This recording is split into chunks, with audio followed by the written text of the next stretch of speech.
Okay, good afternoon, Engineer, no? And salamat sa inyong pagpunta sa Polaris. Ano bang masasabi niyo sa naging training natin? Masasabi ko lang dito sa regarding sa training nito, malaking tulong to lalo na sa amin na nakakuha kami ng training dito sa Polaris. Ito rin ang magandang i-apply namin pagdating namin sa barko na nakaano kami nakapulot kami ng magandang yung halimbawa na natutunan namin sa pagturo ni Sir dito sa Polaris. Yung program natin, sir, ano masasabi?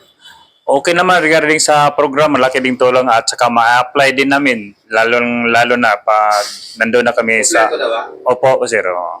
Yung sa program namin na pagtuturo, kompleto naman 'yun Tsaka maano namin sa pagdating sa barko, malaking tulong dito sa amin. Salamat, sir. Okay, salamat din po. Engineer, kumusta ang iyong ating mic mo yan? Okay, Engineer. Ano masasabi mo doon sa naging learning mo dito sa Polaris? Sa learning naman, madaming matututunan talaga, sir. Hindi lang yung pinakamalaking matututunan nyo dito, sir, ay yung kung paano nagawa yung isang bagay. Pinapaliwanag nila dito kung paano nahanap or nagawa to. In terms naman sa topic namin, talagang pinaliwanag nila. Hindi lang basta ilagay yung data. Hindi lang basta about sa data. Bakit? Kundi Inalagay? paano nakuha din, sir. Okay, maraming salamat sa inyong engineer. Actually, tatlo kayo, no? Engineer, no? Ikaw, ano? Pagbibigay mo ngayong mic, engineer.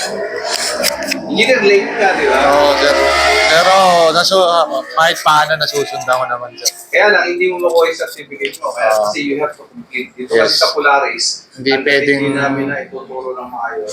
Hindi ka binibitawan, sir.